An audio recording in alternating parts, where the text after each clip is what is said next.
Last night, we saw yet again why President Trump is our deal maker in chief. We secured a historic agreement to establish the United States-Ukraine Reconstruction Investment Fund. This is a first of its kind economic partnership for the reconstruction and long-term economic success of Ukraine that the United States will greatly benefit from. This partnership represents the United States taking an economic stake in securing a free, peaceful, and sovereign future for Ukraine. This partnership establishes a fund that will receive 50% of royalties, license fees, and other similar payments from natural resource projects in Ukraine. President Trump has been clear from the beginning. He wants the killing in this brutal war to end. This agreement shows how invested the president is in securing a truly lasting peace. To mark President Trump's triumphant first 100 days in office, we've detailed all week how President Trump has been hard at work delivering on the promises he made to the American people. Another area of civil rights law that we talk about a lot, of course, is Title IX, sex-based discrimination. And this administration ended the Biden administration's policy and the Democrat Party's policy of allowing men into women's sports, men into women's spaces. We are using every single legal and financial tool we have at President Trump's direction to make it clear that schools and universities are and will lose federal funds, as you've seen in Maine, if you allow men to invade women's sports and women's spaces. And this applies to our whole K-12 system.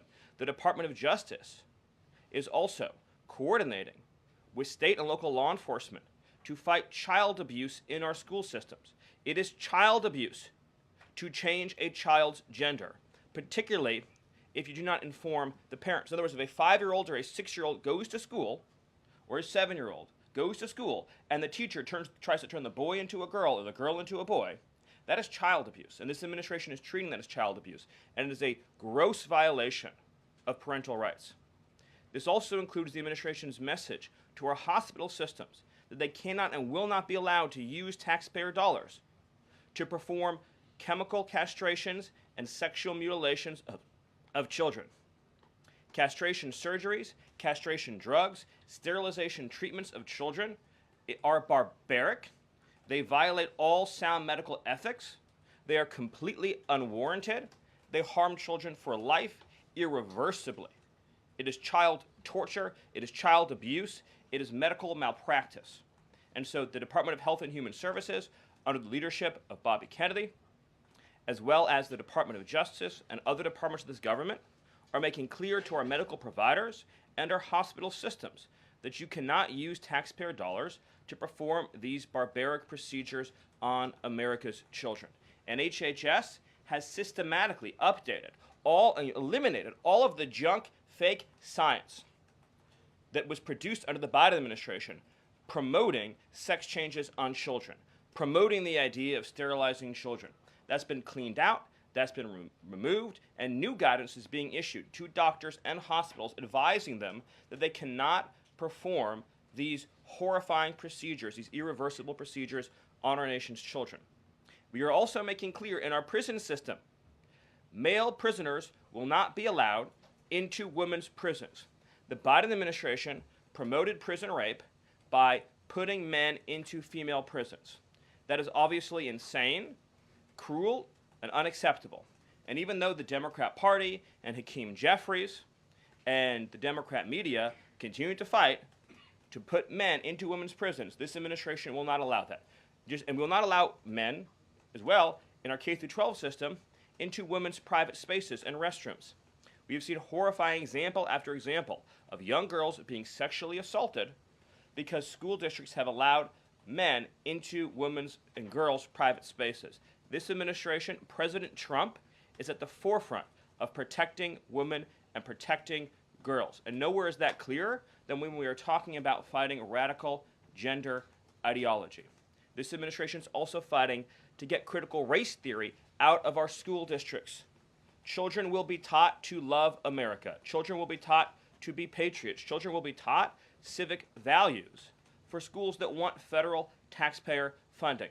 So as we close the Department of Education and we provide funding to states, we are going to make sure that these funds are not being used to promote communist ideology. For any nation to be successful, it cannot teach its children to hate themselves and to hate their country.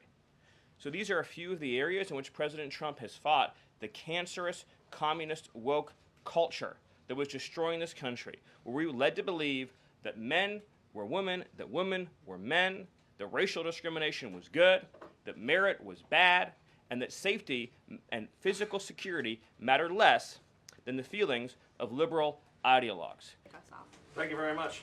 Stephen, what is the end goal of the China tariffs right now? Is the idea to open up the Chinese markets through a deal to a better market for exporting American goods to China, or is it a reconfiguration of global trade in a way that isolates China from free countries? No.